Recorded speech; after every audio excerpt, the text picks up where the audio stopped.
Before we dive into one of the most chilling true stories from medieval England, make sure to smash that like button if you're ready for absolute historical horror, hit subscribe if you love dark medieval tales, and ring that notification bell because trust me, you don't want to miss what happens next. Today's story is sponsored by our patrons who keep these deep dive historical narratives alive. It's a Tuesday morning in 1247, and you're 13 years old. But instead of worrying about your latest TikTok going viral or whether your crush will text you back, you're being laced into a wedding dress that weighs more than your little brother. Yeah, we're talking about Lady Isabelle de Montfort. And guys, this story is about to get dark. Now, before you start thinking, oh, different times, different customs, pump the brakes. Even back then, menarche was most commonly reached around age 16 in the Middle Ages, not between 8 to 13 like these days. So Isabelle? She was young even by their standards. But here's where this gets absolutely heartbreaking, and I need you to really understand this part because it sets up everything that comes after. Isabelle didn't just wake up and accept her fate like some medieval Disney princess. She fought. She cried. She begged. She tried to run. And nobody listened. Let me paint you the real scene, and I want you to feel every gut-wrenching moment of this. It's 3 days before the wedding, and Isabelle has just been told about the arrangement. Not asked, told. Like she's a piece of property being transferred from one warehouse to another. The moment Baron Hugh breaks the news, Isabelle doesn't say yes, father, like the good little medieval daughter she's supposed to be. She screams. I'm talking about a sound that medieval chroniclers described as like the wail of a banshee.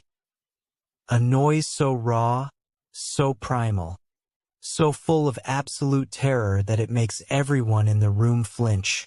And no, she shrieks, and her voice cracks with pure desperation. No, no, no. I won't do it. You can't make me. Baron Hugh's response? A backhand across the face that sends her sprawling across the stone floor. Because that's how medieval parenting worked. You discipline property that's talking back. You will do as you're told, girl, he snarls, standing over her like she's a disobedient dog. This marriage secures our family's future. Your feelings are irrelevant. Irrelevant. Let that word sink in for a hot minute. This 13-year-old girl's entire emotional world, her fears, her dreams, her basic human need for autonomy, all of it dismissed as irrelevant because she happens to have been born female in 1234. Isabelle picks herself up off the floor, her cheek already swelling from the blow, and she looks her father dead in the eye with tears streaming down her face. And what she says next breaks my heart every single time I read it in the historical records. Please, Papa, she whispers, using the baby name she hasn't called him since she was 7. Please don't make me marry him. I'll be good. I'll do anything else. I'll become a nun. I'll work in the kitchens. I'll scrub floors. Just please don't give me to that man. You know what Baron Hugh does? He laughs. Actually laughs at his daughter's terror. A nun? You think I spent 13 years feeding and clothing you just to give you to the church? You're worth 500 acres and a fortune in gold. Girl. No daughter of mine is wasting herself on prayer when she could be making strategic alliances. And that's when Isabelle realizes the truth that will shape everything that comes after to her own father. She's not a person. She's an investment, commodity, a thing to be sold to the highest bidder. That night, Isabelle lies in her bed staring at the ceiling and hatching the kind of desperate escape plan that only a terrified child could conceive. She's going to run away. She's going to pack a bag, steal a horse, and ride as far from Montfort Castle as possible. Maybe she'll make it to France. Maybe she'll find a convent that will take her without a dowry. Maybe she'll just disappear into the forest and live like a hermit. It's the kind of plan that makes total sense when you're 13 and absolutely panicked, and makes no sense whatsoever when you think about medieval reality. A 13-year-old girl traveling alone? In 1247? She might as well paint a target on her back and announce, "Free victim here." But desperation makes you stupid, and Isabelle is desperate enough to try anything. 2 nights before the wedding, she actually goes through with it.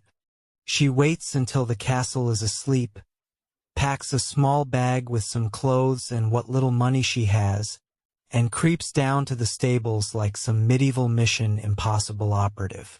The plan is simple: steal her favorite horse, Mercury, and ride east toward the coast. Maybe she can find a ship. Maybe she can lose herself in a big city. Maybe she can just keep running until she finds somewhere her father's influence can't reach. She makes it exactly 12 feet from the stable door. "Going somewhere, my lady?" The voice belongs to Sir Geoffrey, one of her father's most trusted knights. And the way he says "my lady" makes it clear he's not asking out of concern for her well-being. Isabelle spins around, and in the moonlight, Geoffrey looks like something out of a horror movie.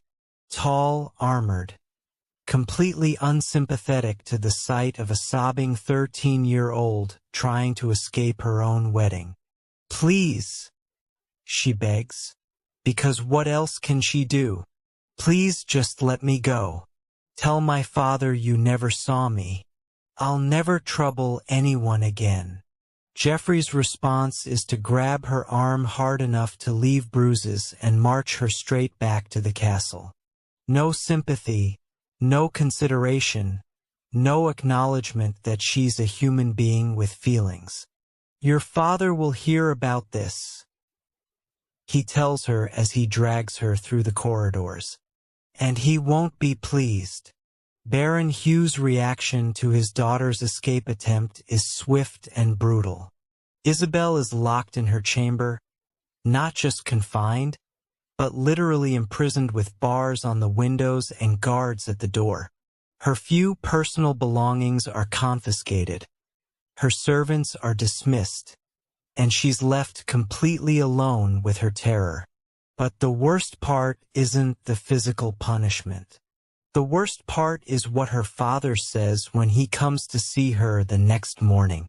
"You have embarrassed me," he tells her, his voice cold as winter stone. "You have shown disrespect to the Blackwood family. You have jeopardized important negotiations, and you have acted like a spoiled child instead of a nobleman's daughter." Isabelle, who's been crying for hours and looks like she's been through a medieval blender, just stares at him. "But I'm scared, Papa," she whispers. "He's so much older than me, and I don't know him, and everyone says he's cruel, and I just want to stay home with you and—" "Enough!" Baron Hugh roars, and the sound echoes off the stone walls like thunder. "Your fear is weakness. Your tears are selfishness. You will marry Edmund Blackwood in 2 days' time, and you will do so with dignity, or I will disown you completely. Do you understand me? The threat is clear: marry the terrifying stranger, or lose your family, your name, your identity, everything you've ever known. For a 13-year-old, it's not really a choice at all." "I understand, Father," Isabelle says, and her voice is so small, so broken, that even the guards outside the door shift uncomfortably. That night, her last night as Isabelle de Montfort, she cries until she literally can't cry anymore. Not pretty, delicate tears like in the movies, but ugly, desperate, soul-crushing sobs that leave her face swollen and her voice hoarse. She cries for the childhood that's ending tomorrow. She cries for the future she'll never have, the chance to choose her own husband, to fall in love, to have any agency over her own life. She cries for the little girl who used to climb trees and steal apples from the kitchen and dream about adventure. Most of all, she cries because she finally understands that nobody is coming to save her. Not her father, not her stepmother, not the servants who've watched her grow up, not the God she's prayed to every night since she could talk. She is completely, utterly, devastatingly alone. Let me paint you the scene, and I want you to really feel this. It's dawn at Montfort Castle, and the air is thick with that medieval morning cocktail of horse manure, unwashed bodies, and burning rushes. Castles were full of life, terrible smells, noise, and crowded with lords, knights, servants, soldiers, and entertainers. Basically medieval Times Square, but with more swords and way worse hygiene. Wedding morning arrives like a nightmare you can't wake up from. Isabelle is roused before dawn by servants she doesn't recognize. Her usual maids have been replaced by women loyal to her stepmother, Lady Margaret, who want to make sure there are no more incidents. The bathing process is like being prepared for sacrifice. They strip her, scrub her raw with rough cloths and harsh soap that stings her skin, then dress her in undergarments so tight she can barely breathe. Every step of the process is designed to transform her from Isabelle the person into Isabelle the bride, a decorative object designed to seal a business deal. "Stop squirming," snaps one of the servants when Isabelle flinches away from the corset laces. "You're a bride, not a child. Act like it." But she is a child. That's the whole horrifying point. She's a 13-year-old girl being forced into an adult role she's nowhere near ready for, and everyone's treating her reactions as inconvenient rather than heartbreaking. A condemned prisoner. The wedding dress itself is a monument to medieval excess and a prison disguised as finery. The thing weighs 40 pounds, 40 pounds of wool, silk, and silver thread that turns Isabelle into a walking display of her family's wealth. The sleeves are so tight she can't bend her arms properly. The neckline is so high it nearly chokes her. The train is so long it takes 2 servants to carry it. Looking in the mirror, one of the few mirrors in the castle, brought out specially for the occasion, Isabelle doesn't recognize herself. The person staring back looks like a medieval mannequin dressed up for display. Beautiful, expensive, and completely lifeless.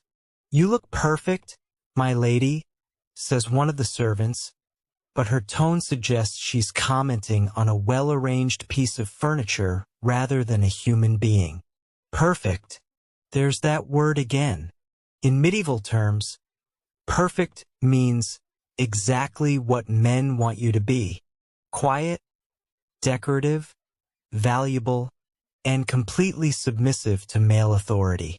The final humiliation comes when her stepmother, Lady Margaret, arrives for the pre-wedding inspection.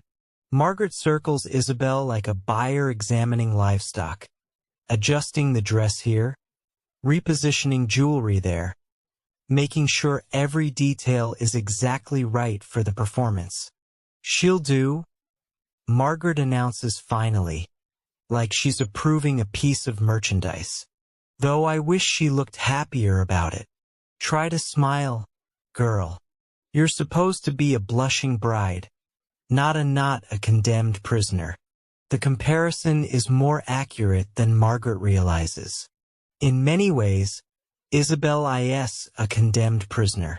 She's being sentenced to a lifetime with a man she's never chosen, in a place she's never seen, playing a role she never wanted. "I can't," Isabelle whispers, and her voice is so hoarse from crying that it barely carries across the room. "I can't smile. I can't pretend I'm happy about this." Margaret's response is swift and vicious. Another slap across the face. This one hard enough to leave a handprint on Isabelle's cheek.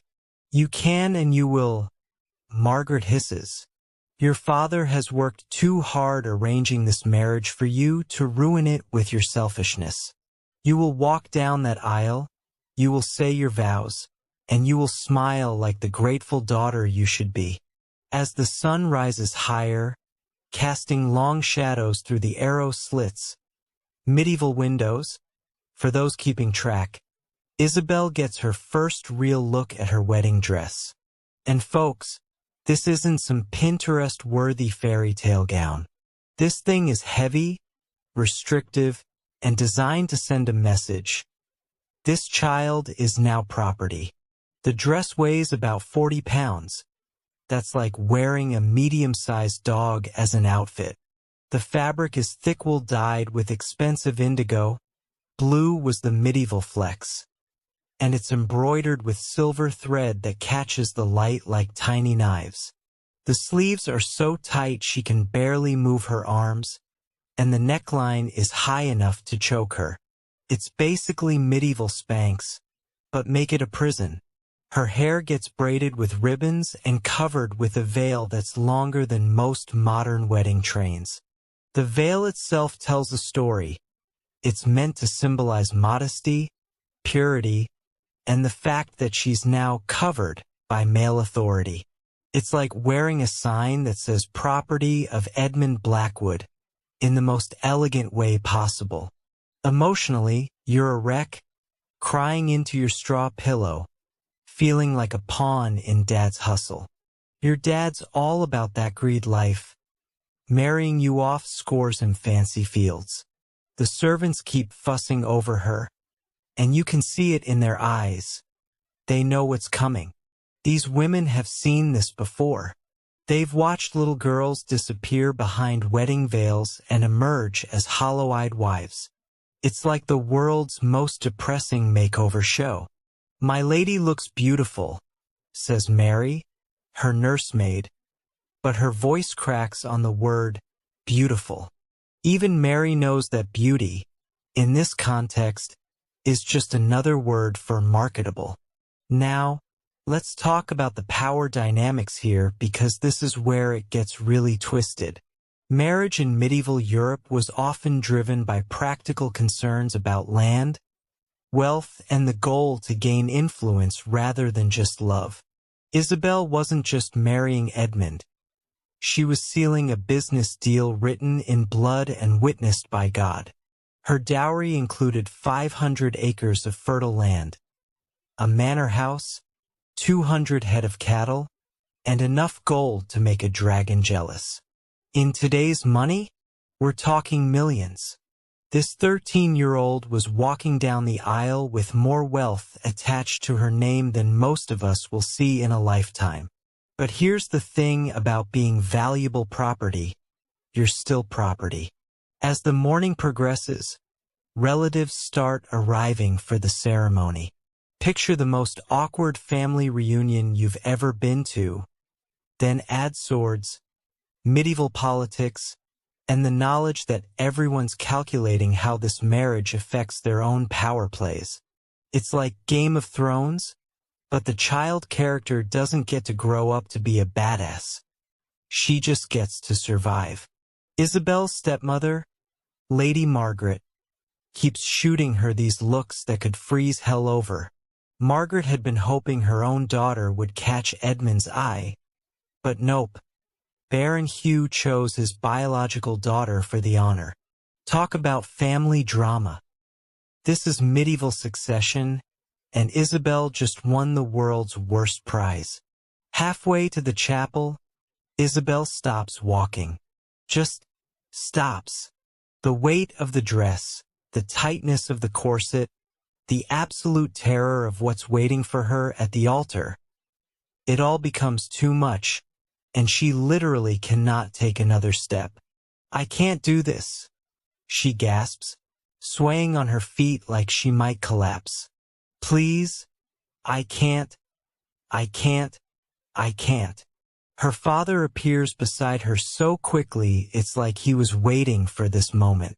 His grip on her arm is iron hard, his voice a low growl that only she can hear. You will walk to that chapel, you will marry that man, and you will do it now. Or so help me God. I will drag you there myself and you can explain to everyone why you're being forced. The threat is clear, voluntary cooperation or public humiliation. Either way, the wedding is happening.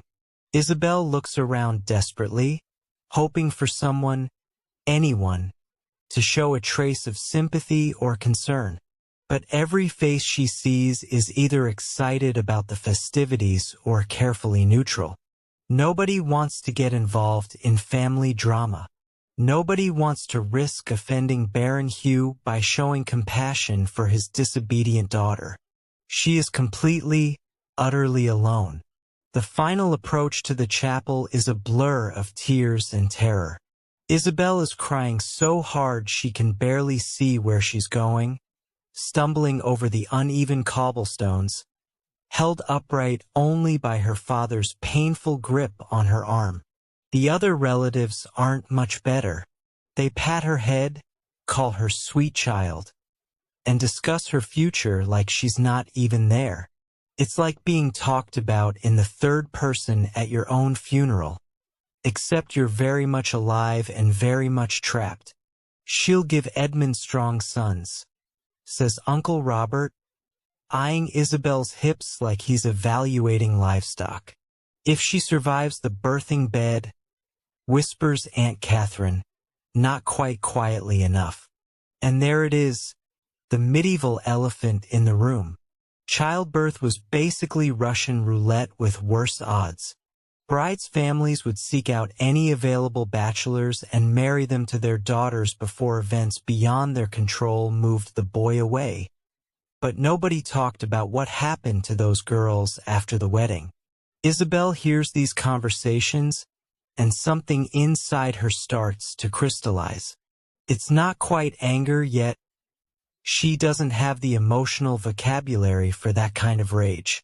It's more like awareness. The slow, creeping realization that her life as an individual person is over before it really began. The walk from her chamber to the chapel is the longest journey of Isabelle's life. Every step feels like walking toward her own execution. The wedding dress is so heavy she can barely move. The veil so long it keeps catching on stones. The crown of flowers on her head so tight it gives her a headache. But the worst part is the sound of her own crying. Because despite all the threats, all the slaps, all the demands that she smile and look happy, Isabelle can't stop the tears. They stream down her face continuously, smearing the cosmetics the servants applied, making her nose red and swollen, turning her into the very picture of a reluctant bride. The wedding guests pretend not to notice. They line the corridors and courtyard, cheering and throwing flower petals, acting like this is a joyous occasion instead of a 13-year-old girl being sold to the highest bidder. Their forced celebration makes Isabelle feel even more isolated, even more alone. "Smile, sweetheart," calls out one of the ladies.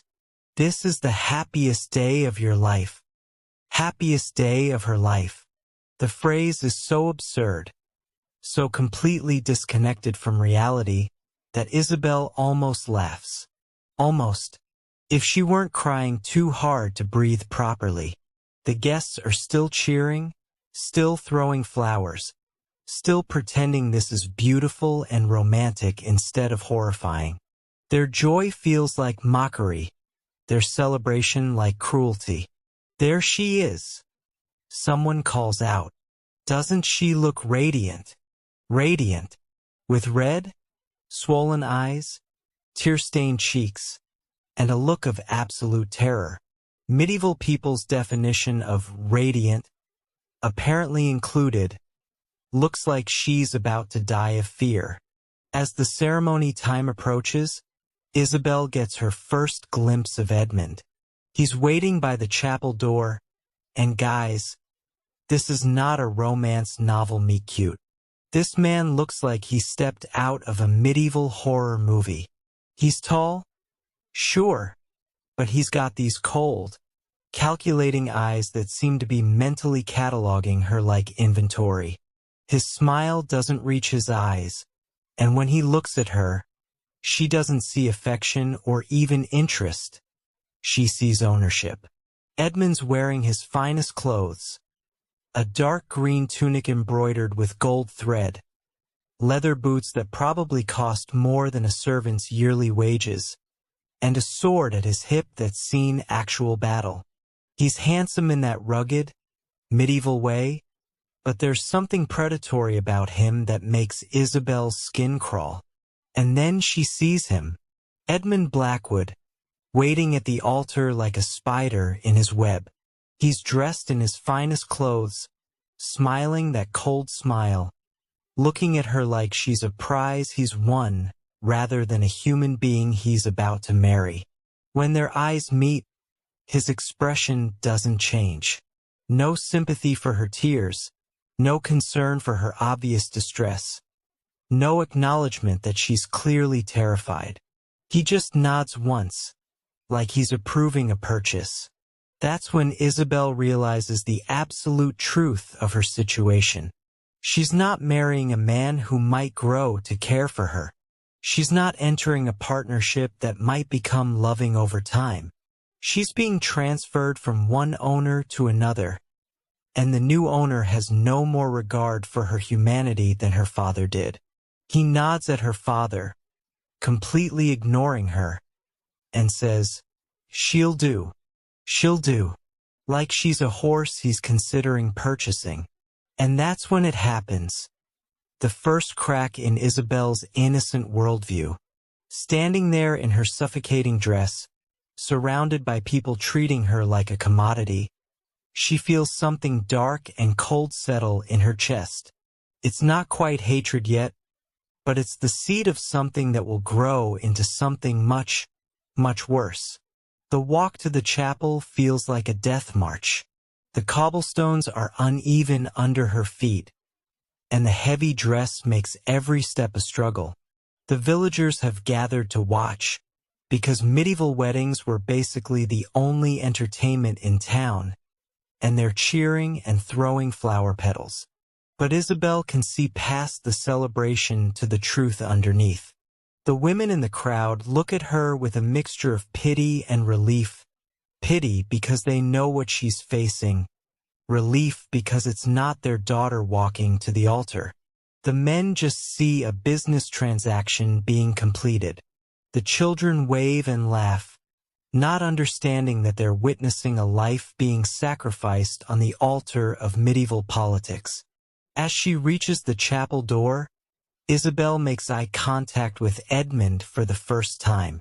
He's smiling, but it's the kind of smile a cat gives a mouse just before the kill. And in that moment, looking into those cold, predatory eyes, Isabelle makes a silent promise to herself. She might be powerless now. She might be trapped in this arrangement, forced to play the role of the obedient child bride. But she's going to survive this. And when she does, when she's no longer the helpless little girl in the suffocating dress, well, let's just say that revenge is a dish best served with medieval flair. Dearly beloved, we are gathered here today. The wedding ceremony proceeds like a funeral.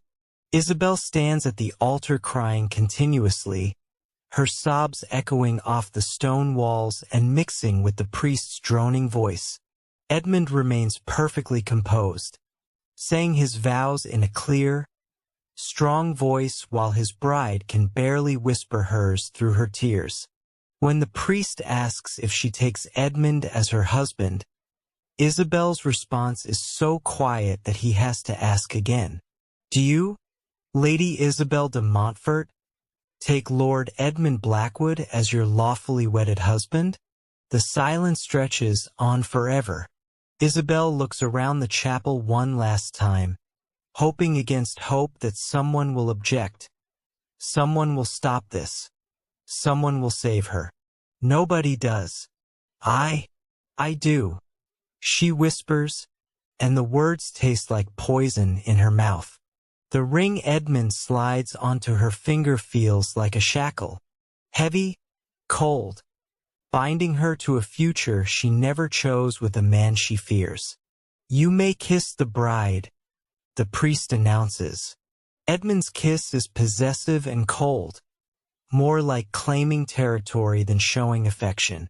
When he pulls away, Isabelle is still crying, and he actually looks annoyed by her tears. Come now, wife, he murmurs, just loud enough for the front row to hear. This is supposed to be a happy occasion. Wife. The word hits her like a physical blow. She's no longer Isabelle de Montfort, the Baron's daughter. She's Lady Isabelle Blackwood, Edmund's property. Her identity, her name, her very self has been legally transferred to a man she's known for exactly 10 minutes. As they walk back down the aisle together, Isabelle is still crying. The guests throw more flower petals, cheer more loudly, celebrate the beautiful ceremony, while completely ignoring the bride's obvious misery. It's like the entire world has agreed to participate in a massive lie. That this is romantic. That this is normal.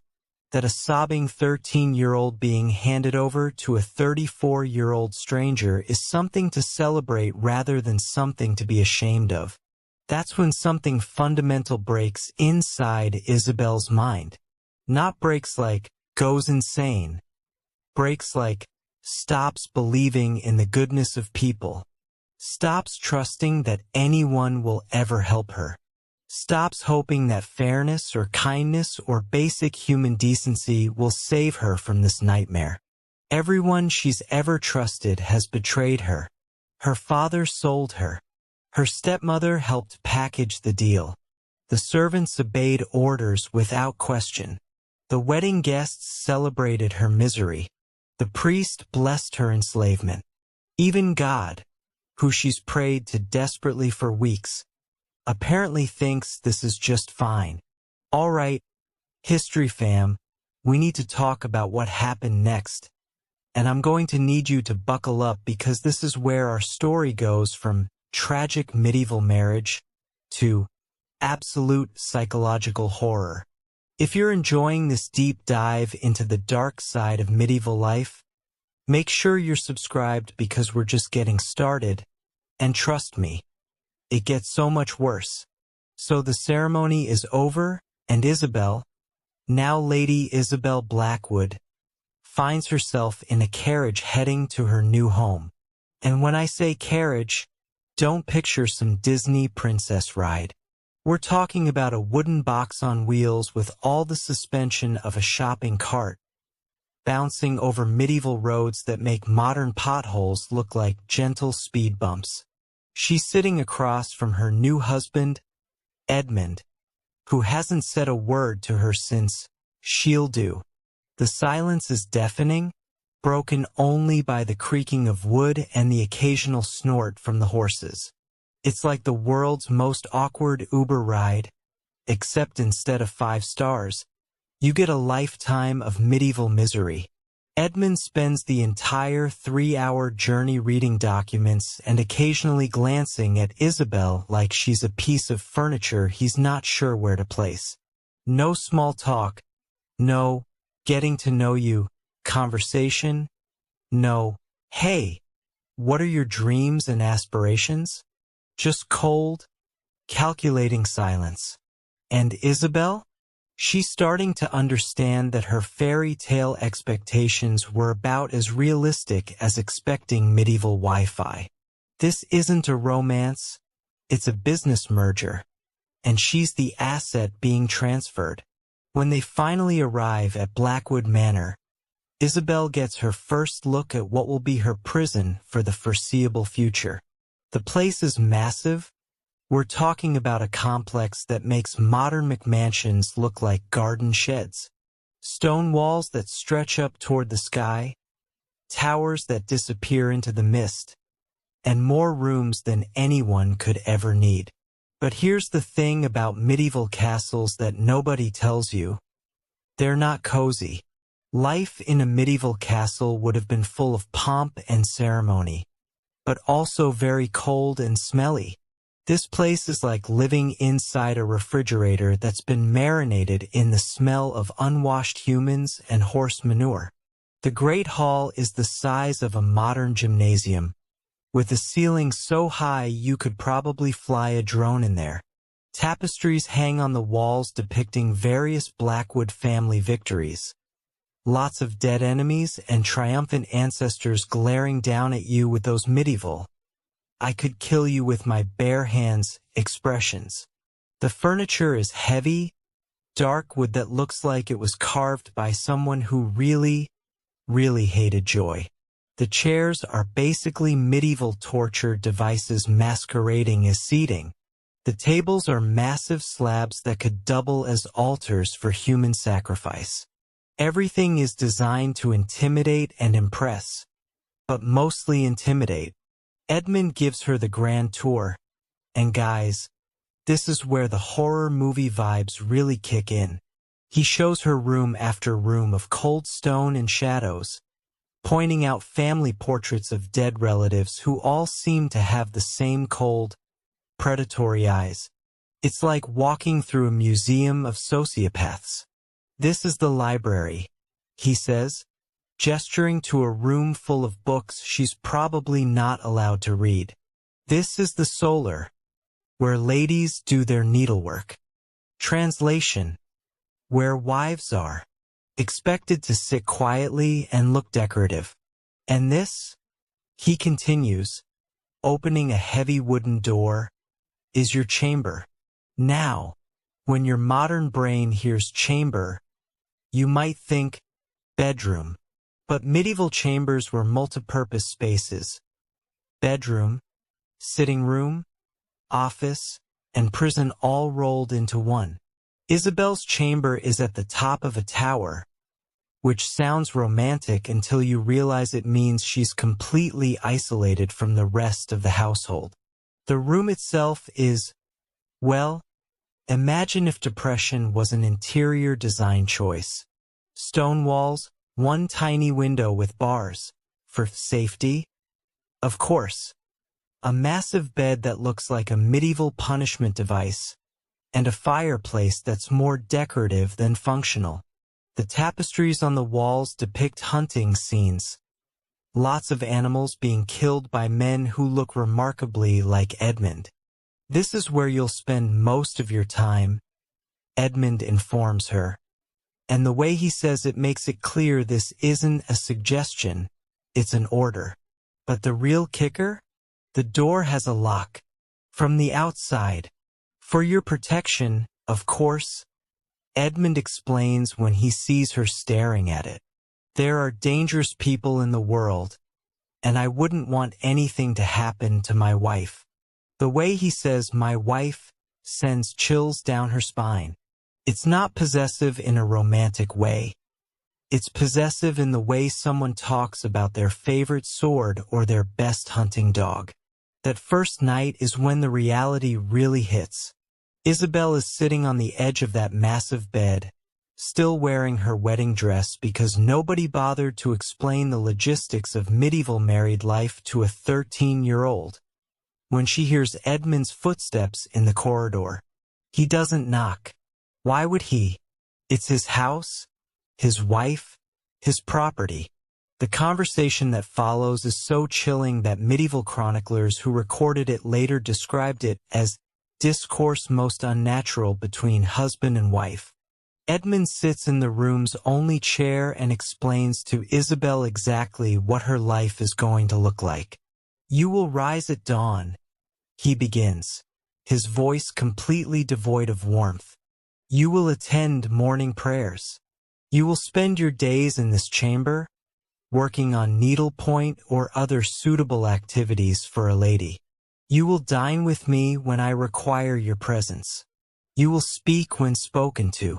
You will bear me sons. He pauses, letting that sink in. You will not leave this castle without my permission. You will not correspond with your family without my approval. You will not form friendships with the servants. You will not question my decisions or argue with my commands. In all things, you will remember that you are my property, purchased with good coin and sealed by holy vows. Isabelle, who up until this moment has been operating under the assumption that marriage would at least involve some pretense of companionship, stares at him in shock. Do you understand me, wife? And here's where we see the first glimpse of what Isabelle will become. Instead of crying or pleading or trying to appeal to his humanity, she looks him straight in the eye and says, "Yes, my lord. I understand perfectly." But her tone, oh, her tone. Even Edmund seems slightly taken aback by the cold flatness in her voice. It's like she's already mentally filing away every word for future reference. The next few months are like watching someone's soul slowly die in real time. Edmund keeps his word about the isolation. Isabelle is essentially under house arrest in her own home.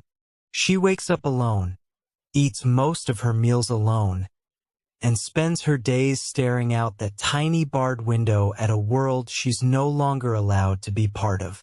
The servants treat her with a mixture of pity and wariness. They've seen this before, young wives who arrive bright-eyed and gradually fade into hollow-eyed shadows. They bring her food, help her dress, and maintain her chamber, but they keep their distance. Getting too close to the Lord's wife is dangerous territory, but Isabelle is watching, always watching. She notices which servants talk to each other when they think no one's listening. She memorizes the castle's routines, its rhythms, its secrets. She starts to understand the complex web of relationships, rivalries, and resentments that keep a place like Blackwood Manor running. And she starts to understand power. See, here's what medieval lords like Edmund never quite grasped. When you isolate someone completely, when you take away every comfort and every human connection, you don't create a broken doll. You create something much more dangerous. You create someone with nothing left to lose and all the time in the world to plan. Isabelle begins keeping a journal, hidden in a loose stone in the wall behind her bed. But this isn't some teenage diary full of crushes and complaints. This is a careful, methodical record of everything she observes. Who visits the castle and when. Which servants can be trusted and which ones report back to Edmund. Where the money is kept. How the household accounts work. What Edmund's business relationships look like. She's building an intelligence network, and nobody realizes it because they see a 13-year-old girl playing with needlepoint when they should be seeing a future mastermind documenting their weaknesses. The turning point comes about 6 months into the marriage, during the feast of St. Michael. Edmund throws one of his famous dinner parties, basically medieval networking events where powerful men eat too much, drink too much, and make deals that affect thousands of lives. Isabelle is trotted out for these occasions like a prized possession. She's dressed in her finest clothes, seated at Edmund's right hand, and expected to smile graciously while men discuss her like she's not there. But this particular evening, she overhears something that changes everything.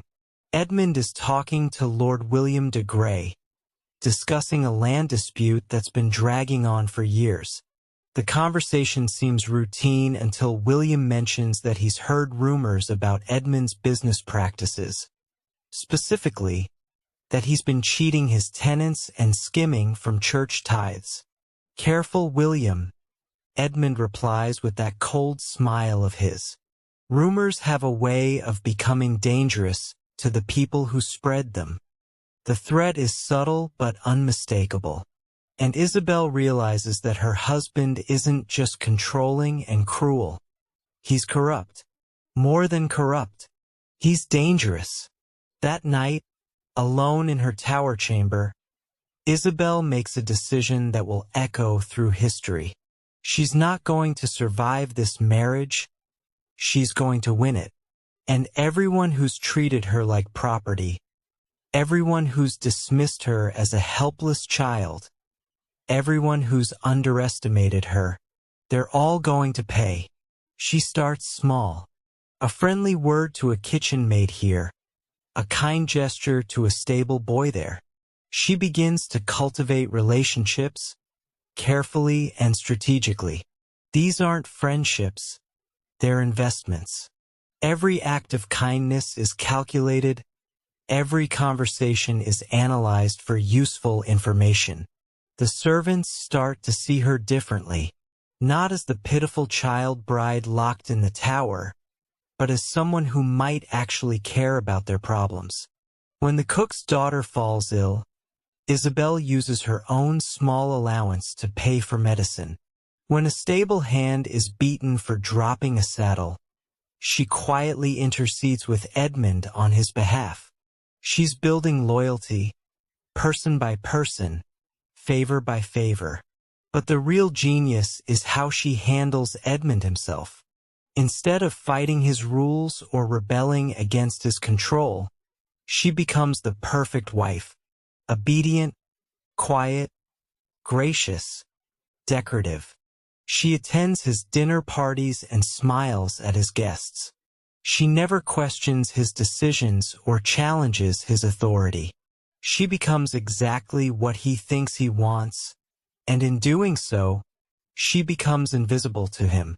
Edmund starts to relax his vigilance. After all, his wife has clearly accepted her place. She's broken, tamed, domesticated. He can focus on his business dealings and his political maneuverings without worrying about what his little child bride is up to, which is exactly what Isabelle is counting on. Her hidden journal grows thicker. She's documenting everything now: Edmund's illegal business practices, his threats against neighbors, his plans to cheat the crown on taxes.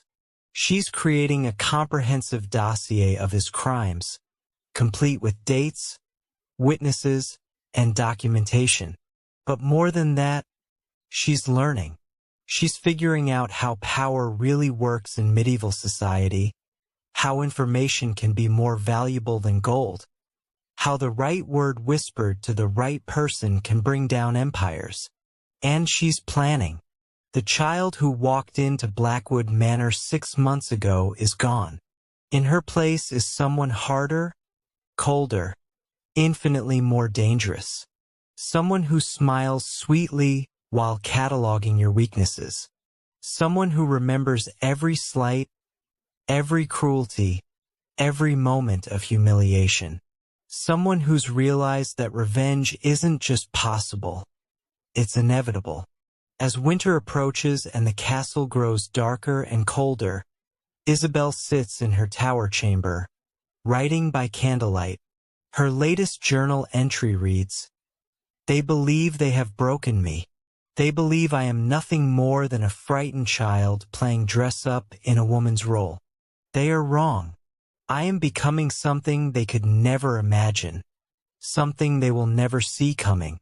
And when I am ready, when the moment is right, I will show them exactly what they have created. The innocent girl is dead. Long live the monster they made her." If you're just joining us, hit that rewind button because you need the full context for what's about to go down. And if you've been with us since the beginning, make sure you're still subscribed because we're about to witness one of the most chilling transformations in medieval history. So it's been a year since Isabelle's wedding, and everyone thinks they know how this story ends. The child bride has been successfully domesticated. She attends meals when summoned, does her needlework like a good little wife, and has apparently accepted her fate as Edmund's property. Even the servants have stopped pitying her. She seems fine, quiet, but fine. What they don't realize is that Isabelle hasn't been broken. She's been learning, and now she's ready to graduate. The first sign that something has changed comes during the winter of 1248. Lord Edmund has invited several neighboring nobles for his annual Christmas feast. Basically a medieval power lunch designed to strengthen alliances and intimidate rivals. It's the kind of event where deals are made, threats are issued, and everyone pretends to have a jolly time while secretly calculating how to destroy each other. Isabelle, now 14 but looking and acting much older, makes her entrance into the great hall like she owns the place.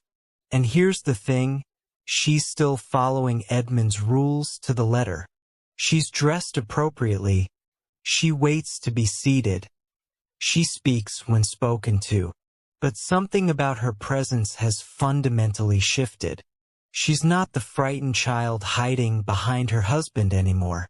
She moves through the room like a chess master, her eyes constantly analyzing, calculating, cataloging. When she smiles at the guests, it doesn't quite reach her eyes. When she laughs at their jokes, there's something almost predatory about it. The other nobles notice. Lord William de Grey, who was at that fateful dinner where Isabelle first overheard Edmund's threats, actually leans over to his companion and whispers, "Something's different about Blackwood's wife. She's unsettling." And he's right. Isabelle has developed what modern psychologists would recognize as a masterful manipulation toolkit. She's learned how to read people, how to identify their weaknesses, how to present herself as exactly what they need her to be in any given moment. To the older lords, she's a respectful young woman who defers to their wisdom. To their wives, she's a sympathetic figure who understands the challenges of marriage to powerful men. To the younger nobles, she's intriguing, intelligent enough to be interesting, mysterious enough to be alluring. But it's what she does during the feast that really shows how much she's changed. Lord Robert de Ashford, remember him from the wedding, the uncle who evaluated Isabelle like livestock, is holding court near the fireplace, telling stories of his various conquests, both military and romantic. He's drunk, loud, and getting increasingly inappropriate with his comments about young women. The old Isabelle would have sat quietly, maybe blushed, definitely felt humiliated but powerless to respond. The new Isabelle? She sees an opportunity. She approaches the group with a goblet of wine, moving with that new confidence that makes everyone turn to look at her. "Uncle Robert," she says sweetly, "such fascinating stories. I particularly enjoyed the one about your victory at Northbridge." Robert preens, clearly pleased to have such an attentive audience. "Ah, yes. One of my finest moments, though I say so myself." "Indeed," Isabelle continues, her voice honey-sweet, "though I confess, I heard a slightly different version from Lord Garrett's men-at-arms. They seemed to think it was actually Lord Garrett who led the charge, while you, well, they had some interesting observations about your position during the battle. The temperature in the room drops about 10 degrees. Everyone knows that Robert has been inflating his war stories, but nobody's ever called him out on it so publicly or so elegantly. The other nobles are trying not to laugh. Their wives are hiding smiles behind their goblets, and Robert looks like he's been slapped. But here's the genius part. Isabelle hasn't technically insulted him. She's just innocently mentioned what she heard. leaving him no legitimate way to retaliate without looking even worse. Of course, she adds with that sweet, deadly smile, I'm sure there are many versions of every story, aren't there? Memory can be so unreliable. And there it is, the knife, twisted so gently that Robert doesn't even realize he's bleeding until it's too late. Edmund watches this entire exchange from across the room, and for the first time since their marriage, he really looks at his wife. And what he sees makes something cold crawl up his spine. This isn't the broken child he thought he'd tamed. This is something else entirely. Something that learned to hide in plain sight. Something that studied him and his world until it understood exactly how to navigate it. Something dangerous. That night, after the guests have retired to their chambers, Edmund confronts Isabelle in her tower room. But this isn't the one-sided lecture from their wedding night. This is a conversation between equals, and they both know it. You embarrassed Robert tonight, he says, but there's no real anger in his voice. If anything, he sounds impressed. Did I? Isabelle replies, not looking up from her needlework. I merely shared what I'd heard. Surely there's no harm in honest conversation between family.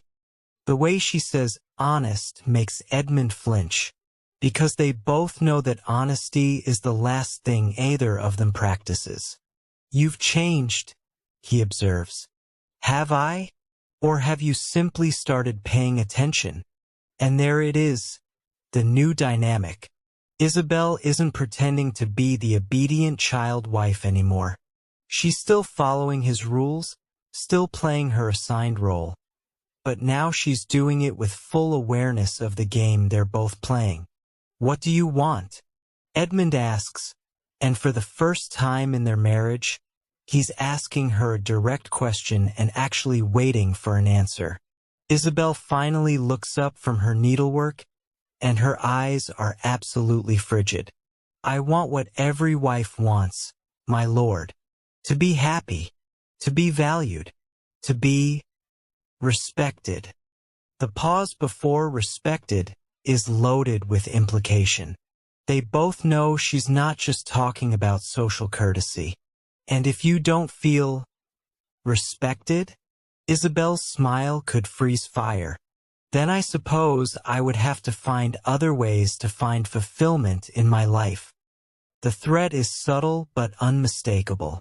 Edmund stares at her for a long moment, clearly trying to decide if she's serious or just testing boundaries. I see, he says finally. Perhaps we should discuss expanding your responsibilities around the estate.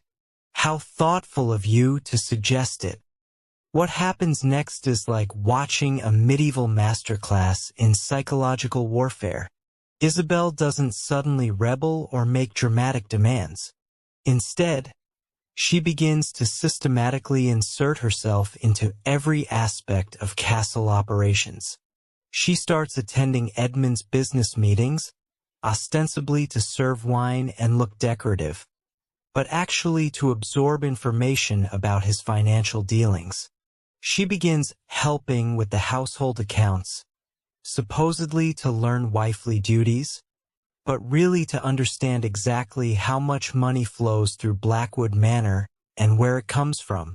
She cultivates relationships with Edmund's business associates, charming them with her intelligence and insight while carefully extracting information about their own operations. To them, she's just Edmund's surprisingly clever wife taking an interest in her husband's work. They have no idea she's building detailed profiles of their weaknesses, their secrets, their vulnerabilities, and all the while, she's still playing the perfect medieval wife. She attends church services and is praised for her piety. She manages the household servants with efficiency and grace. She hosts dinner parties with skill and elegance. She's become exactly what Edmund thought he wanted. a wife who enhances his status and supports his ambitions. The problem is, she's doing it so well that she's starting to eclipse him. Her secret journal has evolved from a simple record of observations to a comprehensive intelligence operation. She's documented every illegal business dealing, every bribe, every threat Edmund has made. She knows which of his allies are secretly his enemies, which of his investments are actually failures he's covering up, and most importantly, she knows exactly how much he's been stealing from the crown. But the real genius of her transformation isn't in what she's collecting. It's in how she's positioning herself. Every conversation, every social interaction, every seemingly innocent question is designed to make people see her as trustworthy, competent, and separate from Edmund's more questionable activities. When Lord William mentions concerns about Edmund's business practices, Isabelle expresses gentle worry about her husband's stress and suggests that perhaps he's been making hasty decisions.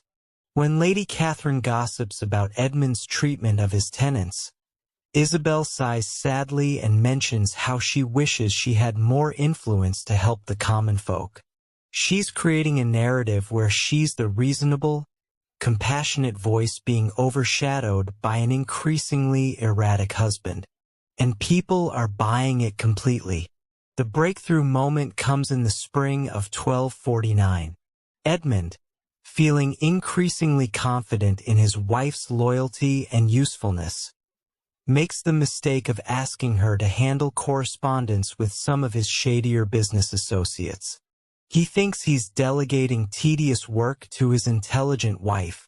What he's actually doing is giving her direct access to evidence of his crimes. Isabelle spends weeks carefully copying letters, memorizing details, and building an airtight case against her husband, but she's not planning to turn him over to the authorities. That would be too simple, too clean. She's planning something much more satisfying. She's planning to destroy him using his own methods. The plan she devises is so elegant, so perfectly crafted, that it reads like a medieval thriller. Using the intelligence network she's built among the servants, she begins to spread carefully crafted rumors about Edmund's financial instability.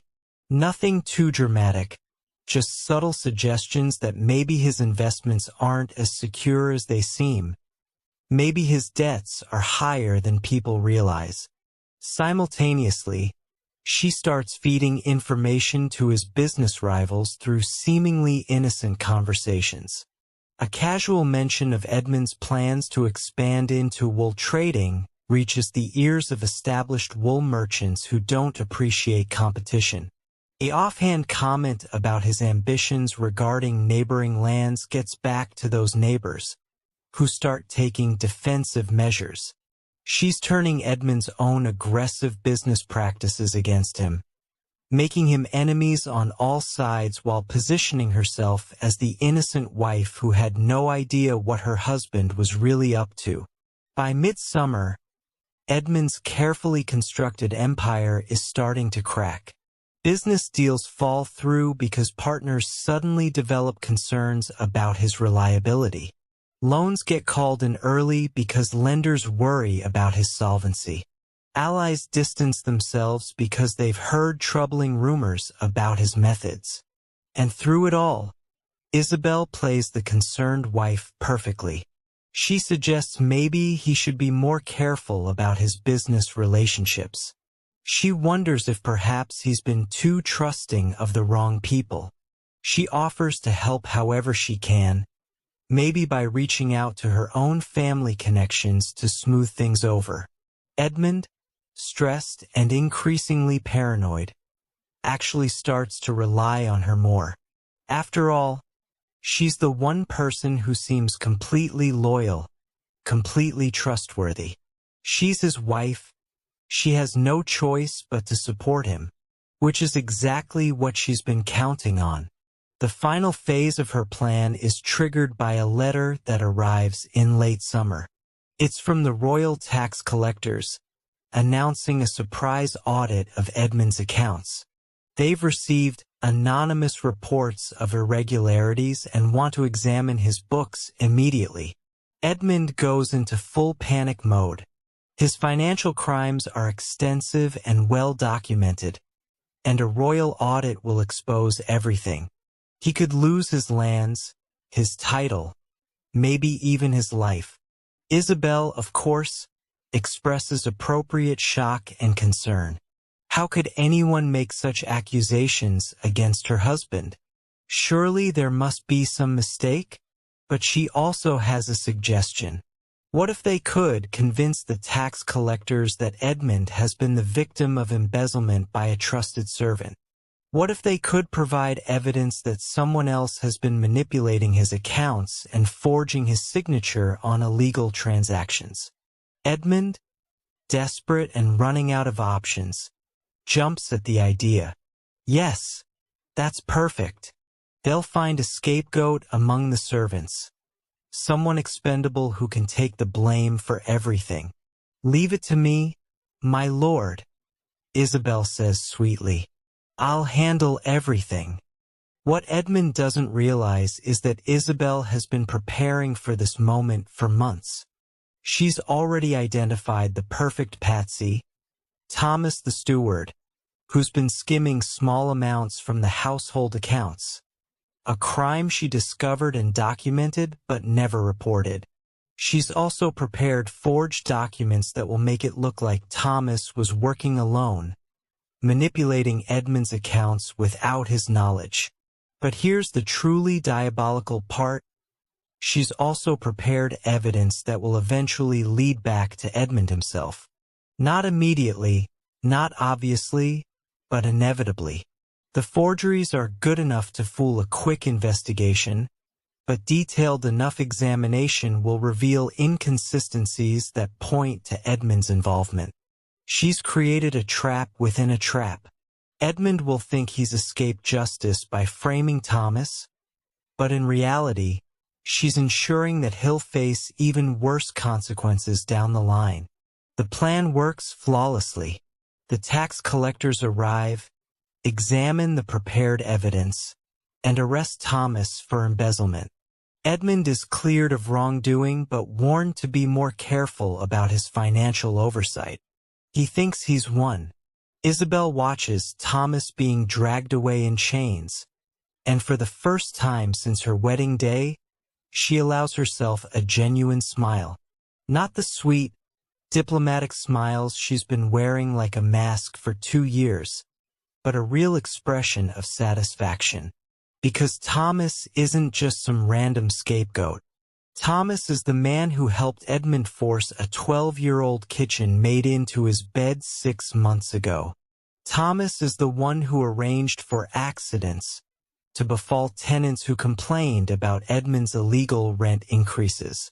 Thomas is the one who delivered Edmund's threats to anyone who dared to oppose him. Isabelle isn't just protecting her husband from justice. She's serving it to people who deserve it. Thank you, my dear, Edmund says that evening, actually showing genuine gratitude toward his wife for the first time in their marriage. I don't know what I would have done without you. Think nothing of it, husband, Isabelle replies. After all, we're partners now, aren't we? For better or for worse. Edmund, still high on his apparent victory, completely misses the subtle emphasis she places on worse. Over the following months, Isabelle's transformation accelerates. Now that she's proven her value to Edmund, he begins to involve her more directly in his operations. She attends meetings with his associates, helps plan his business strategies, and even participates in negotiations. To everyone else, it looks like a loving husband finally recognizing his wife's capabilities. In reality, it's a spider drawing flies into her web. Every new person she meets gets the full treatment, careful analysis, strategic charm, and subtle intelligence gathering. She builds relationships, identifies weaknesses, and files away information for future use. Her network of informants grows to include servants from other households, merchants from distant towns, even clergy from local monasteries. She's becoming the most connected person in the region, and nobody realizes it because they still see her as just Edmund's wife. But the most chilling aspect of her transformation isn't her growing intelligence network or her strategic mind. It's the complete absence of mercy in her calculations. The frightened child who once wept in her tower chamber is gone, replaced by someone who can order a man's destruction with the same emotional investment as choosing what to wear to dinner. When she discovers that Lord Robert de Ashford, the uncle who humiliated her at the wedding, has been cheating on his taxes, she doesn't hesitate to anonymously report him to the crown. When she learns that one of Edmund's business partners has been abusing his servants, she arranges for evidence of his crimes to reach the local sheriff. She's not doing this out of a sense of justice or moral obligation. She's doing it because these people crossed her or her family, and in Isabel's new worldview, that's an unforgivable sin that must be punished. By the winter of 1249, just 2 years after her wedding, Isabel has become one of the most feared women in medieval England, and most people don't even realize it. They see a charming, intelligent young noblewoman who's devoted to her husband and active in local society. They have no idea that she's systematically destroying anyone who ever wronged her while building an empire of influence that rivals the most powerful lords in the land. The servants whisper about her in the kitchens, but their whispers are filled with awe rather than fear. To them, she's the lady who remembers their names, who asks about their families, who quietly intervenes when they're treated unfairly. They don't realize that every kindness is calculated, every intervention is strategic. The other noble ladies gossip about her at social gatherings, but their gossip is tinged with envy. She's so poised, so elegant, so obviously loved by her husband. They don't realize that her poise is armor, her elegance is camouflage, and her husband's love is actually growing fear disguised as respect. The men treat her with increasing deference, impressed by her intelligence and charmed by her grace. They don't realize that she's studying them like a general studies enemy territory, cataloging their weaknesses and preparing for battles they don't even know they're fighting. And Edmund? Edmund is starting to suspect that he's created something he can't control, but he's in too deep to stop now. His empire depends on Isabel's connections, her intelligence, her strategic mind. He needs her more than she needs him, and they both know it. Their marriage has evolved into something unprecedented in medieval society, a true partnership of equals. But it's not the romantic partnership of fairy tales. It's the alliance of two apex predators who've realized they're more dangerous together than apart. The problem is, Isabel has realized something else. She doesn't need Edmund anymore. In fact, he's starting to become a liability. "My dear," she says to him one evening as they're reviewing accounts in his study, "I've been thinking about our future." "Oh? And what thoughts have you been having?" "I think we need to be more ambitious." The way she says ambitious sends a chill down Edmund's spine, because he's finally starting to understand that when Isabel talks about ambition, she's not talking about acquiring more land or making more money. She's talking about power, real power. The kind of power that doesn't depend on titles or inheritance or marriage contracts. The kind of power that comes from fear. If that doesn't tell you how insane this is about to get, I don't know what will. Make sure you're subscribed because this is the kind of content that makes history textbooks look like children's bedtime stories. It's the spring of 1250, and Isabel is now 16 years old. But calling her 16 is like calling a hurricane a bit of wind.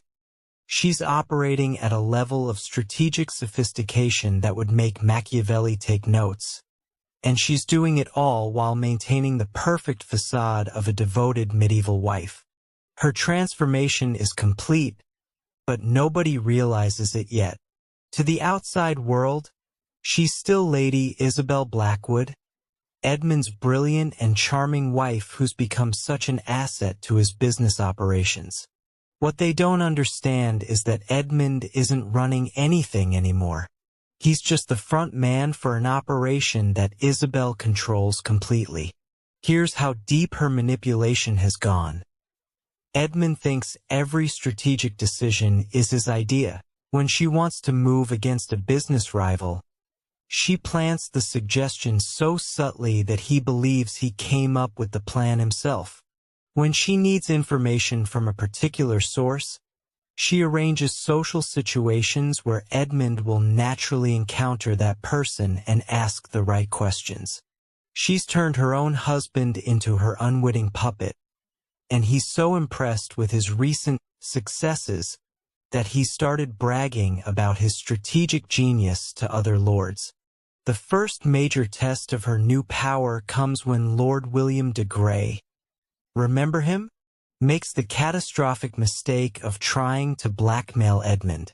William has discovered evidence of some of Edmund's earlier crimes and demands payment to keep quiet about them. It's exactly the kind of situation that would have destroyed Edmund a year ago. But now he has Isabel. Don't worry, husband, she tells him when he comes to her in a panic. I'll handle William. How? Edmund asks, because he's learned to trust his wife's solutions even when he doesn't understand them. Leave that to me. What follows is a masterclass in medieval psychological warfare that would make modern intelligence agencies jealous. Isabel doesn't threaten William or try to outbid his blackmail demands. Instead, she does something much more elegant and infinitely more cruel. She destroys his reputation so thoroughly that nobody would believe him if he tried to expose Edmund. First, she spreads carefully crafted rumors about William's financial instability. Not lies, exactly, but strategic truths presented in the most damaging light possible. She mentions to Lady Catherine how concerned she is about William's gambling debts.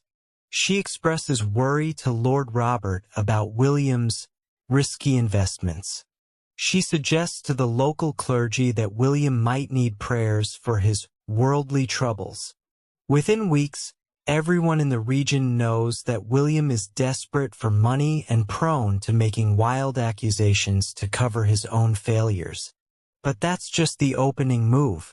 Next, she orchestrates a series of social humiliations designed to make William look unstable and unreliable. She arranges for him to receive false information about business opportunities that make him look foolish when he acts on them. She ensures that he's excluded from important social gatherings, then spreads the impression that his absence is due to his shame about his circumstances. By the time she's done, William de Grey has gone from a respected lord to a desperate pariah that nobody takes seriously. His blackmail threats are dismissed as the ravings of a man who's lost his mind along with his fortune. And the most beautiful part? William never figures out who orchestrated his downfall.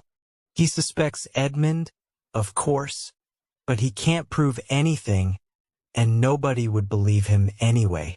Problem solved.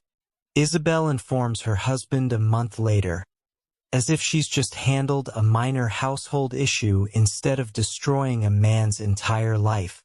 Edmund stares at her with a mixture of admiration and terror. How did you? Does it matter? William won't trouble us again. And she's right. William doesn't trouble them again. In fact, William doesn't trouble anyone again, because 6 months later he's found dead in his study, apparently having taken his own life rather than face complete social and financial ruin. That's when Edmund finally understands what he's married to. This isn't just an intelligent woman who's learned to navigate medieval politics. This is a predator who's mastered the art of killing without getting blood on her hands.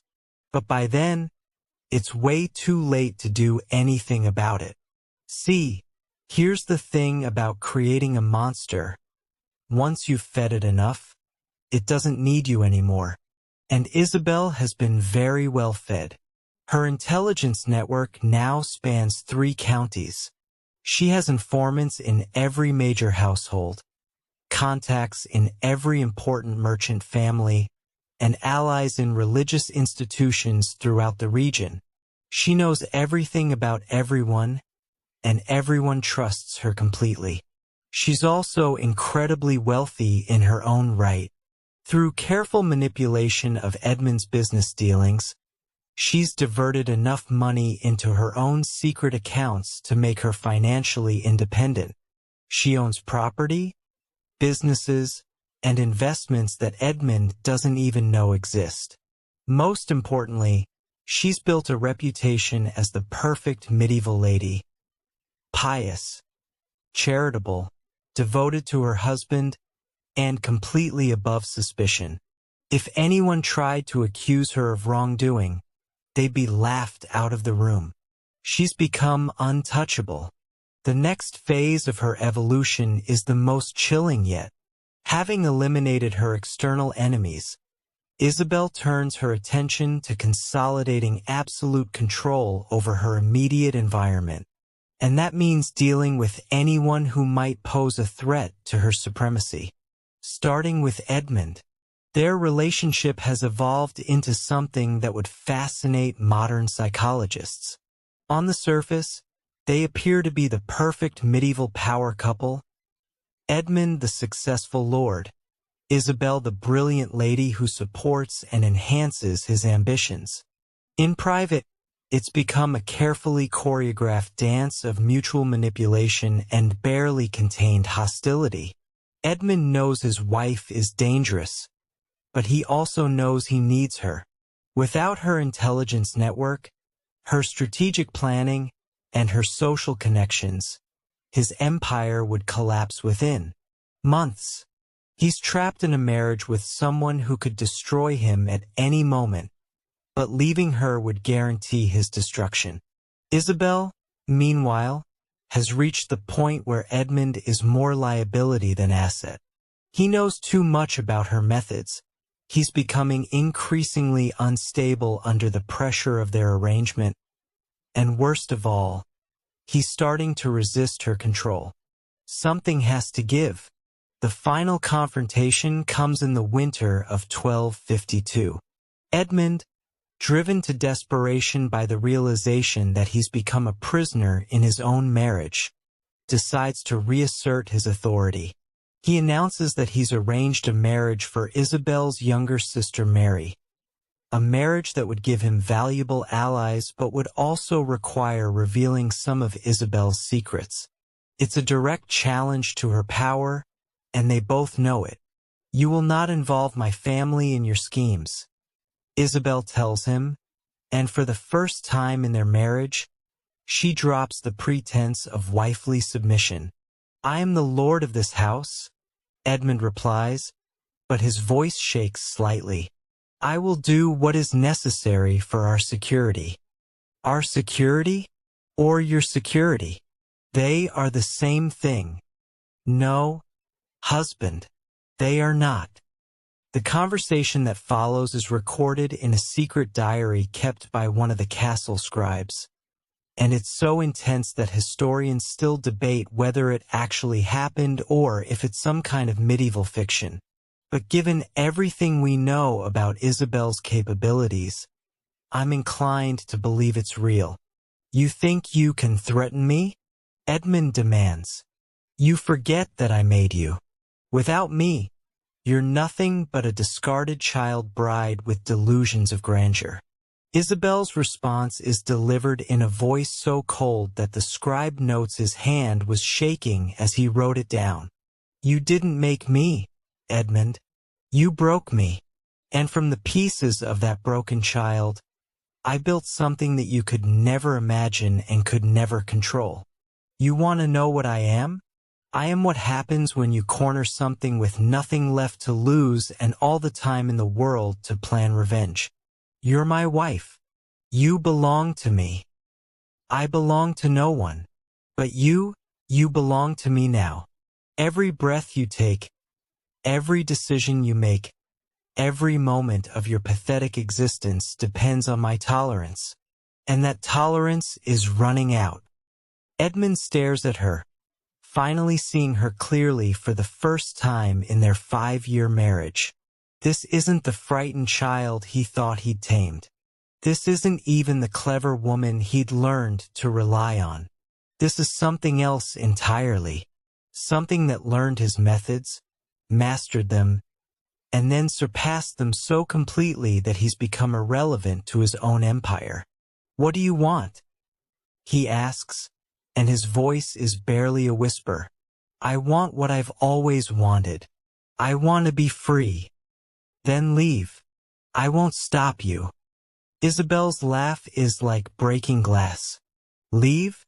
Oh, Edmund, you still don't understand. I don't want to leave your world. I want to own it.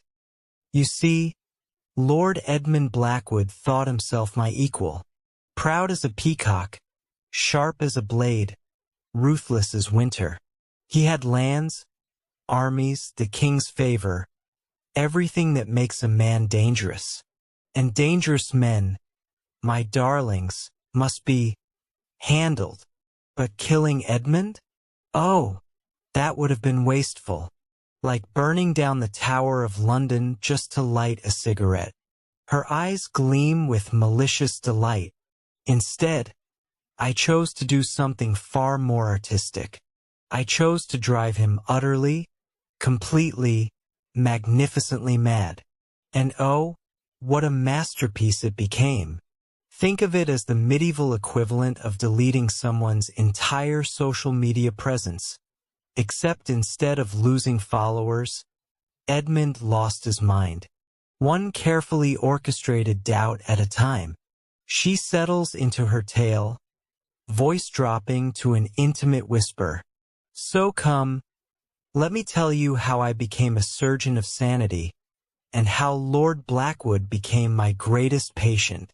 The beauty of psychological warfare, you understand, is that it begins with the smallest things, like how a single pebble can start an avalanche, or how one typo in a contract can bankrupt a kingdom. I started with Edmund's correspondence. She mimics writing with elaborate flourishes. Picture this. Edmund receives a letter from His Majesty, sealed with the royal seal, bearing instructions to prepare for war against the Scottish lords. Standard enough? Edmund was always eager for a good fight. But then, 3 days later, another letter arrives. Same seal, same parchment, but this one commands him to negotiate peace with those very same Scottish lords. Her laughter is like tinkling bells with the edge of madness. Now, you might think, surely Edmund would suspect forgery. But that's where you underestimate my artistry. You see, I didn't forge the king's seal. I had it. Borrowed, you might say, during a particularly intimate evening with His Majesty's Chamberlain. The man had such soft hands, and such loose lips about where certain important items were kept. Edmund stared at those letters for hours, cross-referencing the wax, the parchment, even the particular way the royal scribe dotted his I's. Everything was authentic because everything was authentic. I simply influenced which letters reached whom and when. She grins wickedly. It's rather like receiving two different GPS directions to the same location, except in medieval times, the stakes weren't missing a dinner reservation. They were potentially starting wars with the wrong people. But letters alone do not break a man. They merely plant seeds. No, what came next required more finesse. I began what I like to call the memory shuffle. She begins to pace, gesturing dramatically. Edmund's daily routine was as predictable as sunrise. Every morning, he would meet with his steward to discuss the day's affairs. Every evening, he would review the castle's defenses with his captain of the guard. Humans, bless them, are such creatures of habit. It makes them so deliciously vulnerable. I arranged for his steward, a man drowning in gambling debts that I had so graciously offered to settle, to begin making tiny alterations to their conversations. Not massive lies, mind you, just creative interpretations. Her voice becomes sinister. My lord, you asked me yesterday to increase the grain stores for winter. But steward, I distinctly remember telling you to sell the surplus grain to fund new weapons. Oh no, my lord. I wrote it down specifically. Increase the stores. See? Here in my ledger. And there it would be, in the steward's own hand, exactly as he claimed. Because he had written it down, just not during the conversation Edmund remembered. She laughs delightedly. The poor man began second-guessing every word that left his lips. Have you ever watched someone slowly lose faith in their own memory? It's like watching someone try to walk on ice for the first time. Every step becomes uncertain, every movement hesitant. Edmund started making notes. Obsessive, detailed notes about every conversation, every decision, every tiny detail of his day. His chambers filled with scrolls covered in his increasingly frantic handwriting. It was rather like watching someone try to screenshot their entire life, terrified that if they didn't document every moment, it might disappear. Now, corrupting one steward is child's play, but an entire household? That requires what I call financial encouragement and creative motivation. Edmund's servants were loyal. I'll give them that. But loyalty has a price, and I discovered that price was usually about 3 months' wages and the promise of employment elsewhere should things go poorly for their lord. I didn't ask them to lie, you understand. I asked them to forget. Selectively. Margaret, do you remember Lord Blackwood asking for his evening meal to be served in the great hall? Oh, no, my lady.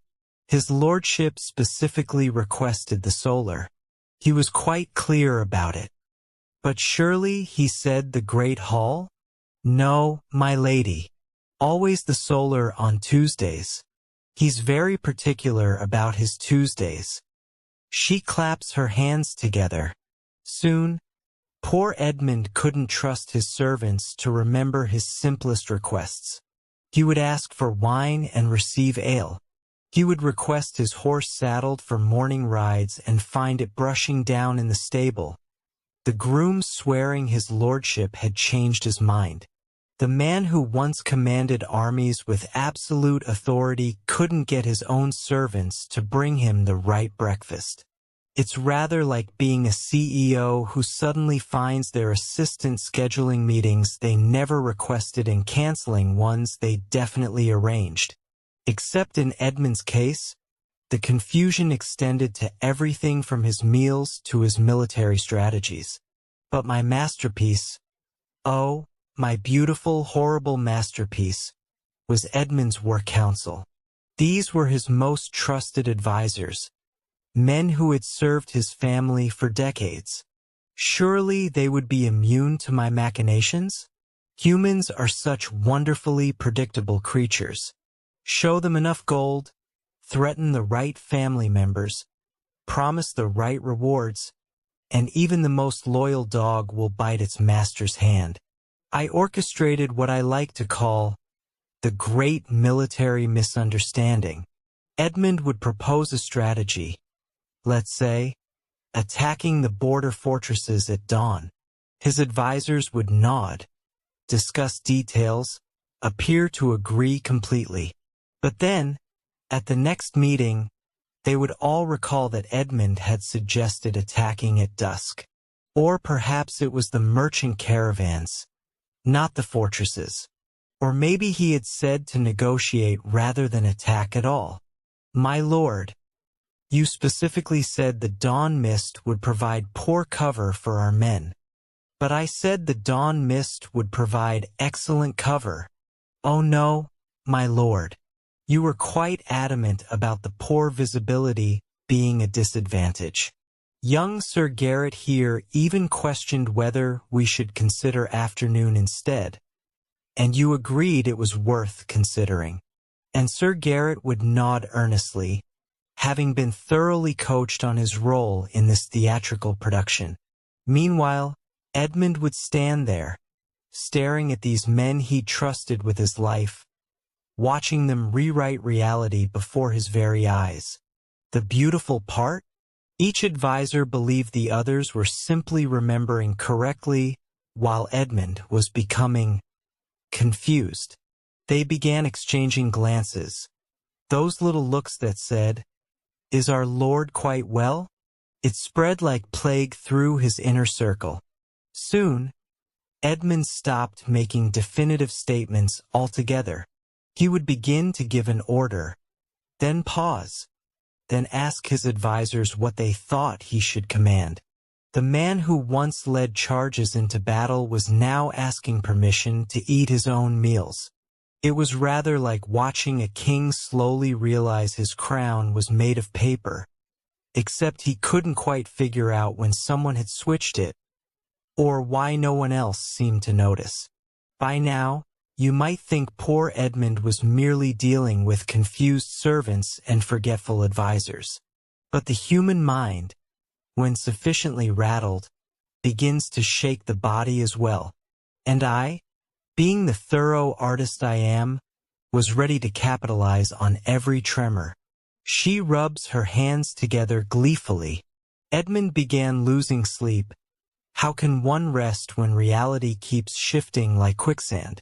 His hands developed a tremor, making his once elegant penmanship look like a drunken spider had crawled across the parchment. His voice, once commanding enough to rally armies, began cracking like a boy's. She mimics Edmund's deteriorating condition. Bring me the scrolls from? Which meeting was it? Yesterday's? Was there a meeting yesterday? Bring me all the scrolls. The physical decline was exquisite to witness. His clothes hung looser. Stress, is remarkably effective for weight loss. His eyes developed that wild, darting quality of a hunted animal. Even his posture changed, from the proud bearing of a lord to the hunched, suspicious stance of a man expecting attack from every shadow. Her voice becomes almost tender. I almost felt sorry for him. Almost. Rather like watching a magnificent stallion slowly realize it's been hobbled. There's a tragic beauty to the proud learning they can no longer trust their own strength. But if you think I was content to simply confuse the poor man with contradictory information, you underestimate my commitment to this art. No, it was time for what I call the reality revision. Edmund's personal seal, his mark of authority, the very symbol of his power, was kept in a locked box in his private chambers. Only he had the key, or so he believed. Locksmiths, I discovered, are remarkably amenable to financial persuasion. And when you're the king's own cousin, even the most discreet craftsman tends to assume your requests are legitimate. I didn't steal Edmund's seal. That would have been too obvious. too traceable. Instead, I had an identical one made, almost identical. The original bore a griffin with its left wing raised. My version had the right wing raised. For 3 weeks, I would switch them randomly. Edmund would seal a letter with his griffin's left wing raised, lock it away, then later find the seal with the right wing raised. He began examining it obsessively, holding it up to candlelight, comparing it to older sealed documents. This is wrong. This is all wrong. The griffin's wing is wrong. His scribes would look at him with increasing concern. My lord, your seal has always been thus.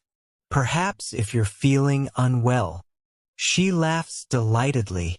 The man began carrying the seal with him everywhere, clutching it like a talisman against his own doubt. But seals are small things, easily switched by nimble fingers during a moment's distraction. A stumble that requires a steadying hand. A dropped goblet that draws attention downward. A whispered urgent message that turns his head. Soon Edmund was examining his seal dozens of times per day, never quite sure if the griffin's wing was where it should be.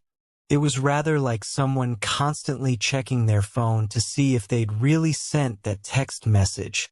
Except in Edmund's case, the uncertainty was eating away at his very identity as a lord. Now, let me tell you about mirrors. In our time, they were precious things, polished silver, expensive beyond measure, and often quite small. Edmund had one particularly fine mirror in his chambers, a gift from his late father. He would use it each morning while his servants helped him dress. I arranged for that mirror to be adjusted. Not every day, mind you. That would have been too obvious.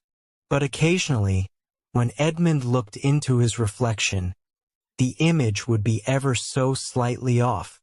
Her voice becomes technical, like a craftsman discussing her work. You see, I had several mirrors made, each with tiny imperfections. One made him appear slightly taller, another shorter. One broadened his features, another narrowed them. The changes were subtle enough that he couldn't be certain, but pronounced enough to create doubt. Do I look different to you today, Margaret? His poor maid would study his face carefully. Different how, my lord? My nose. Does my nose look? Is it the same shape as yesterday? She shakes her head with mock sympathy. The woman thought her lord was losing his mind, which, to be fair, he was, but not in the way she imagined. Edmund began avoiding mirrors altogether, then became obsessed with them, then had them covered, then uncovered them again to check if he'd imagined the changes. It's rather like someone constantly refreshing their social media profile picture, never quite sure if the image is showing correctly. Except Edmund's uncertainty extended to his very face, his very self. Religion, in our time, was not merely faith. It was the bedrock of reality itself. The chaplain's word was nearly as unquestioned as God's own. So naturally, I knew I needed to corrupt that source of certainty as well. She adopts a pious expression that doesn't quite hide her mischief. Father Benedict was a good man, devoted to his flock and his Lord. He had served the Blackwood family for 20 years, baptizing Edmund's children, blessing his marriages, offering comfort in times of grief. Surely such a man could not be swayed? She laughs softly. Oh, but even good men have secrets. Father Benedict, it turns out, had been supplementing the chapel's wine with rather more than was strictly necessary for communion. And when one has a weakness, one can be guided. I didn't ask him to lie about Scripture. Instead, I introduced tiny variations into his daily prayers. A word changed here, a phrase altered there.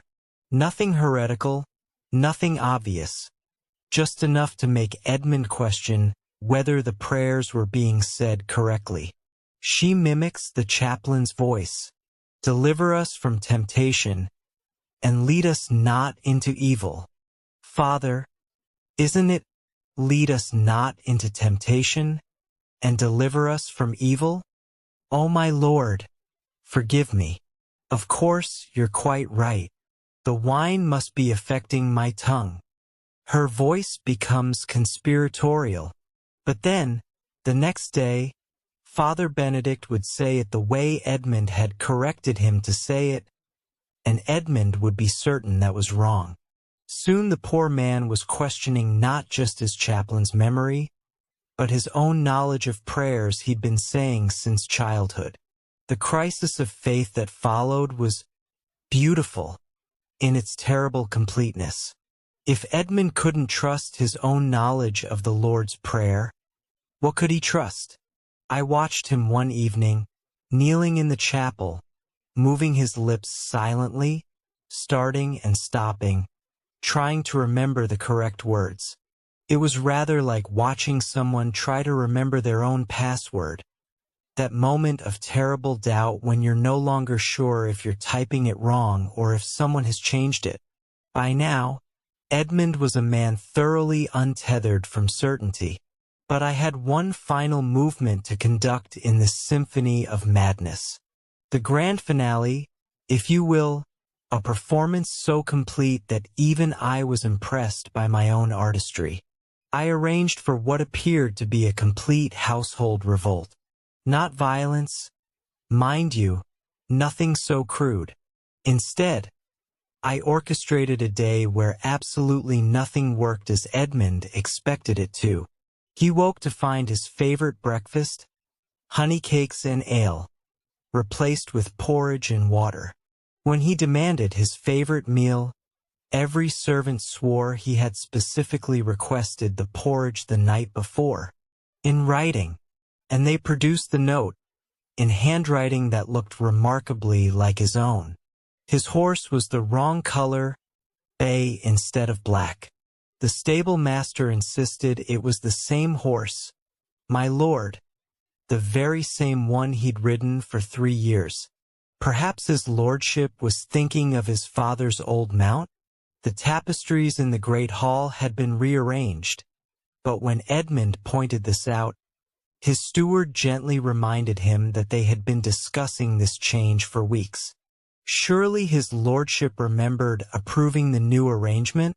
His favorite chair at the high table was different. Wrong height, wrong wood, wrong cushions. But every single person in the hall swore it was the same chair it had always been. Perhaps his lordship had grown, they suggested helpfully. The master stroke was the portrait of his father. I had it altered, not dramatically, but enough that the face looked slightly different. When Edmund stared at it in horror, pointing out the changes, his oldest retainer, a man who had served 3 generations of Blackwoods, looked at him with deep concern. My lord, that portrait has hung unchanged for 15 years. I remember when it was commissioned. Perhaps you should rest. And so we come to the end of our tale. Lord Edmund Blackwood, who once commanded armies and held sway over vast lands, was reduced to a man who could not trust his own senses, his own memory, his own servants, or even his own prayers.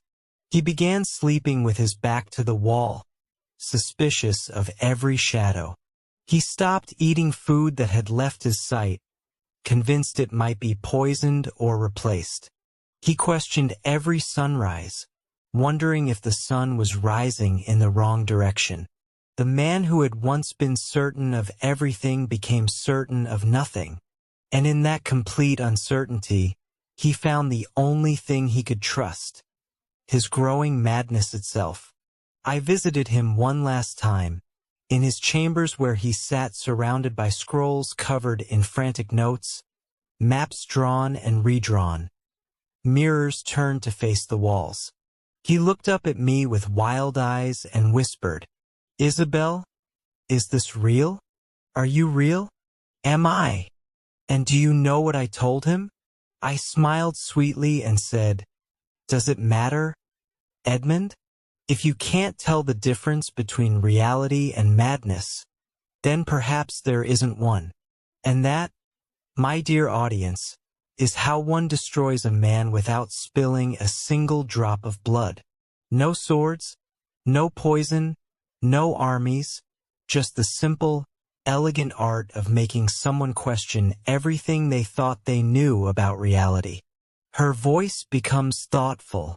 In your modern world, you might call it gaslighting, psychological manipulation, or abuse.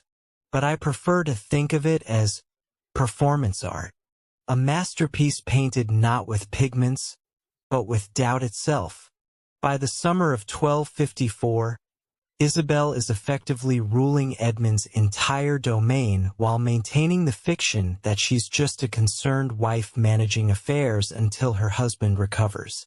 She makes all the decisions, controls all the money, and commands absolute loyalty from everyone who works for them.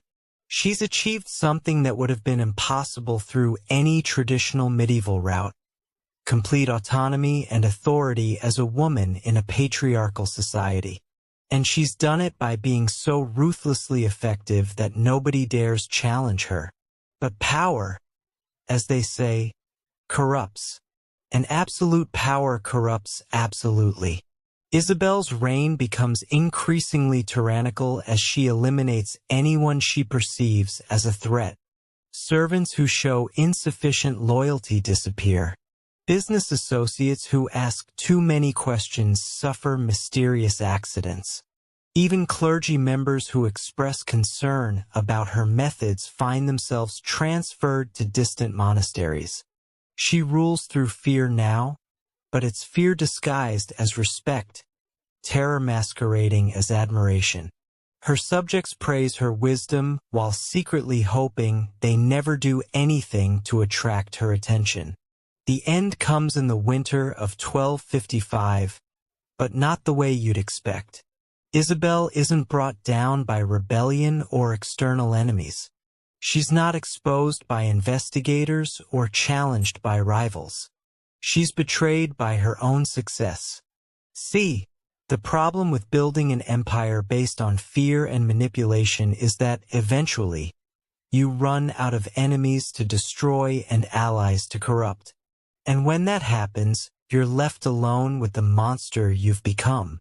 Isabelle's final journal entries, discovered years later hidden in the walls of Blackwood Manor, reveal a woman who's achieved everything she thought she wanted and found it completely hollow. She has unlimited power, vast wealth, and absolute control over everyone around her. She also has no friends, no genuine relationships, and no purpose beyond the pursuit of more power for its own sake. "I have become the very thing that destroyed my childhood," she writes in her last entry. "I am the predator in the castle, the monster that everyone fears and no one loves. I set out to escape the cage they built for me, and instead I have built a larger cage around myself. I am free, and I am more trapped than I ever was as a child bride. What have I become? What have I done? And why does victory taste so much like ash?" Lady Isabelle Blackwood disappears on a cold February morning in 1255. Her chamber is found empty, her belongings undisturbed, her husband Edmund still locked in his own private madness. Some say she fled to a convent to repent for her sins. Others claim she was taken by mysterious strangers in the night.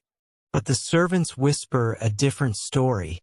They say she walked out of Blackwood Manor alone, carrying nothing but the clothes on her back, and was never seen again. They say she finally realized that the only way to escape the monster she'd become was to abandon everything she'd built and disappear completely. Whatever the truth, One thing is certain. The reign of terror is over, and nobody mourns its passing.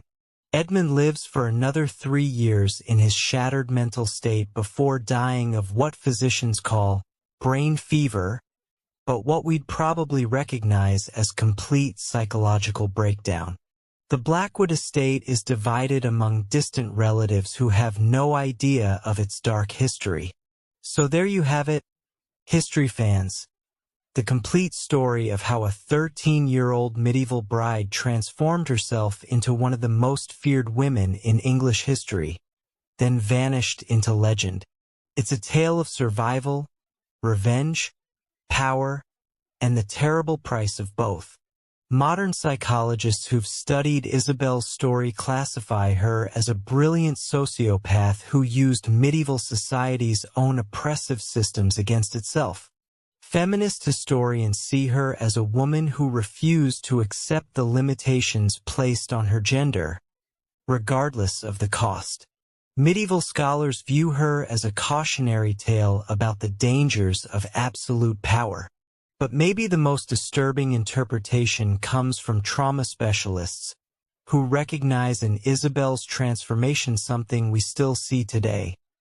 What happens when a child's innocence is destroyed so completely that they rebuild themselves as the thing they once feared most?